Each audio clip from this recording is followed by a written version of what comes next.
Monsieur le Président, à ces trois éléments, il y a dans ce dossier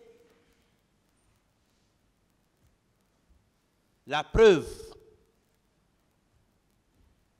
du moyen de la thèse développée et soutenue par le colonel Ibrahima Kamara, dit Kalonzo, relativement à sa détention et à la privation de sa liberté au PM3.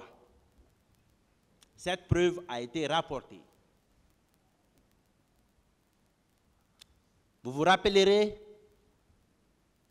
ici que le général Baldé, témoin également entendu ici, a déclaré et confirmé avoir vu le colonel Ibrahima Kamara, dit Kalonzo, au PM3 et qu'il a été informé du temps énorme qu'il a mis au PM3. Ces éléments n'ont pas été combattus. Le contraire n'a pas pu être développé. Dans ce dossier, Monsieur le Président, le colonel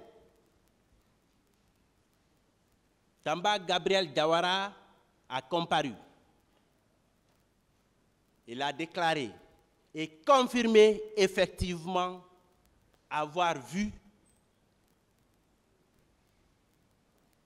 le colonel Ibrahima Kamara, dit Kalonzo, au PM3, bien avant le 28 septembre. Et à l'une d'ailleurs des questions du ministère public, il lui a été demandé si le colonel Ibrahima Kamara, dit Kalonzo, faisait l'objet d'une procédure régulière et que si le délai raisonnable avait été observé à son égard, il est allé jusqu'à parler d'abus d'autorité. Mais cela n'a pas fait bouger d'un iota le ministère public. C'est grave. C'est inquiétant dans une société. Lorsque des faits aussi graves que ceux qualifiés d'abus d'autorité sont portés à la connaissance des représentants du ministère public. On se demande, Monsieur le Président, quel est le sort des citoyens lambda? Quel risque courent nous autres?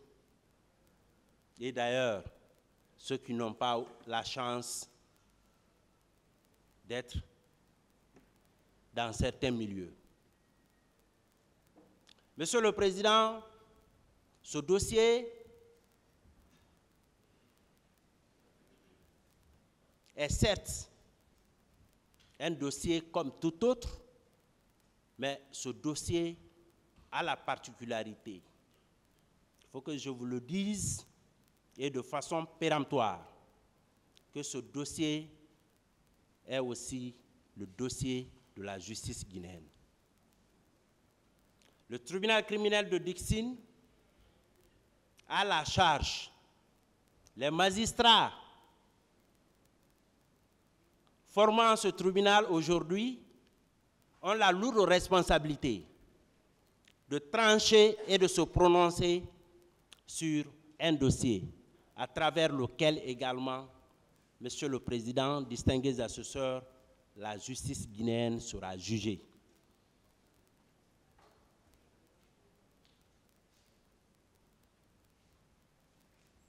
Ce sera le dossier aussi de la justice guinéenne. Ce volet, Monsieur le Président, je ne ferai plus d'autres développements puisque vous l'avez prouvé, vos assesseurs à travers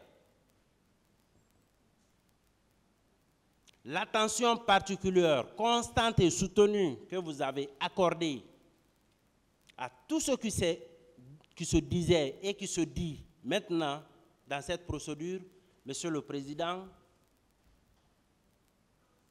ce dossier finira par passer.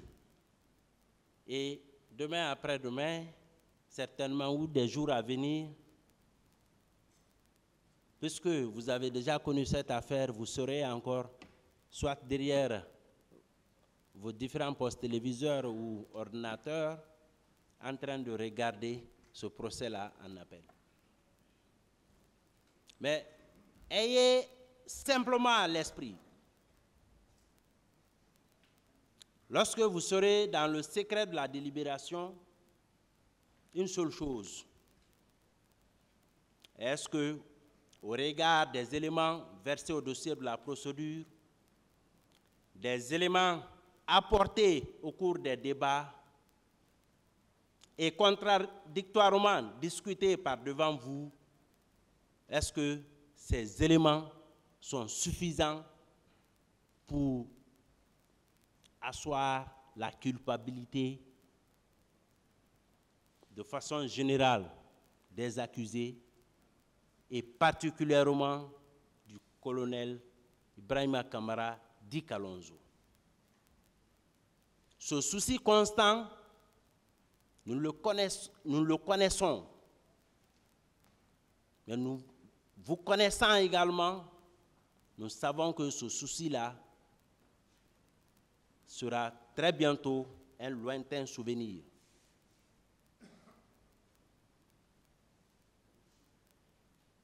Il a été tout à l'heure dit que les parties, nous autres parties au procès, nous n'avons que des demandes, des réquisitions, des prétentions à vous soumettre. Mais, et surtout, la décision à intervenir ne tiendrait pas compte du rôle du ministère public, des partis civils ou de la défense, mais simplement des éléments existants au dossier de la procédure et contradictoirement débattus ici. Monsieur le Président, aujourd'hui, les partis civils et le ministère public ont tenté de faire front commun et une forme de bloc pour tenter de vous mettre dans l'embarras, dans les difficultés. Mais c'est des tentatives vaines. D'ailleurs, vouées naturellement à l'échec. Ces tentatives ont consisté pour d'abord les partis civils de présenter leur plaidoirie fondée exclusivement ou tout au moins en grande partie sur ce qu'elle appelle requalification, pour que l'embarras du ministère public soit au moins soutenu ou compris. Ça ne sera jamais compris. Ça ne sera jamais compris. Puisque devant les juridictions de jugement, Monsieur le Président, tout le monde le dit, il est de principe connu de tous que si votre juridiction n'est pas liée par les qualifications de l'acte de saisine, mais que vous êtes et demeure saisi, mais dans la limite de l'étendue des faits, objet de votre saisine.